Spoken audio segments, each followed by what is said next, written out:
সবাইকে জয় শ্রীরাম।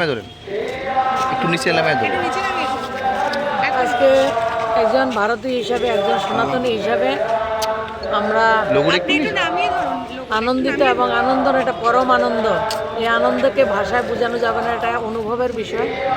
500 বছরের পর মর্যাদা পুরুষোত্তম ভগবান রাম আজকে নিজের ভব্য মন্দির, দিব্য মন্দিরে উনি প্রতিষ্ঠিত হবেন এবং মাননীয় প্রধানমন্ত্রীজি রামলালার প্রাণ প্রতিষ্ঠাতে অংশগ্রহণ করবেন। এটা অত্যন্ত আনন্দের এবং আমরা আবেগতাড়িত, আপ্লুত, অভিভূত আজকের দিনে। মানে আজকে অনেক দিন যাবৎ শুধু রাম রাম যে শব্দটা, এই শব্দটা শুধু দিল্লিতে নয়, অযোধ্যাতে নয়, গোটা দেশের সাথে আমাদের রাজ্যেও সেটা একবারে ঢেউয়ের যে তালে এটা চলছে এবং প্রত্যেকের কানের মধ্যে রাম রাম শব্দ এবং প্রত্যেকের মন থেকে, আত্মা থেকে রাম রাম শব্দ বেরোচ্ছে এবং সবার মধ্যে রাম অনুভূতি, আস্তিক হোক নাস্তিক হোক সবার মধ্যে রাম রাম।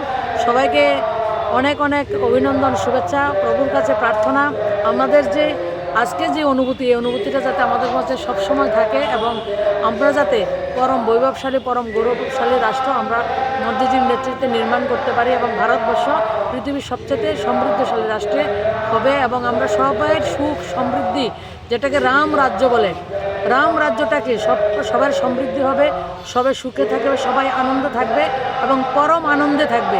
সেটাই রামরাজ্য। সবার কোনো ধরনের অসুবিধা থাকবে না, অভাব থাকবে না, অভিযোগ থাকবে না, সেটাই রামরাজ্য। এবং আমরা জানি ভগবান রাম যখন অযোধ্যাতে ছিলেন তখন তিনি রাজকুমার ছিলেন। যখন তিনি বনবাস থেকে অযোধ্যাতে ফেরত এসেছিলেন সেদিন তিনি মর্যাদা পুরুষোত্তম হয়েছেন। এবং ভগবান রামের জীবনী আমাদের প্রত্যেকটা জীবন, মানুষকে তার জীবন পদ্ধতি, আমরা কিভাবে চলবো, কিভাবে থাকবো, সেটা রামের জীবন থেকে আমরা পাই।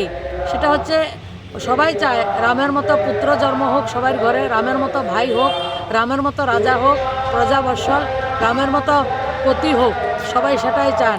এবং আমরা লক্ষ্য করেছি যে এটা শিক্ষা, কোনো সাম্রাজ্য দখলের জন্য বাবা ভাইকে হত্যা করা হয়, কিন্তু ভগবান রাম এমন শিক্ষা আমাদেরকে দিয়েছেন যেটা নিজের সাম্রাজ্যকে পরিত্যাগ করে পিতৃশত্রু পালনের জন্য 14 বছরের মধ্যে বনবাসে গেছেন এবং যখন এসেন অযোধ্যাতে তখন দ্বীপের উৎসব দীপাবলি পালিত হয়েছে।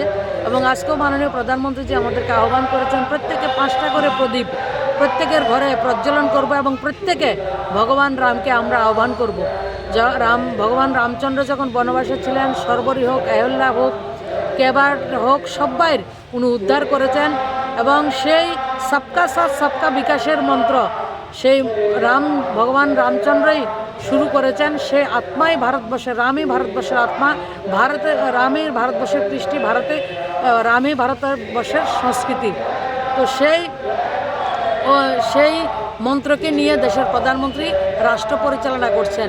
এবং সর্বোপরি ব্যক্তিগত আমি অভিমত বলবো, 1947 সালে আমরা স্বাধীনতা পেয়েছি এবং আজকের স্বাধীনতা সংস্কৃতির স্বাধীনতা, প্রকৃত স্বাধীনতা। আজকে আমরা সাংস্কৃতিক স্বাধীনতা লাভ করেছি, তার জন্য সবাইকে জয় শ্রীরাম।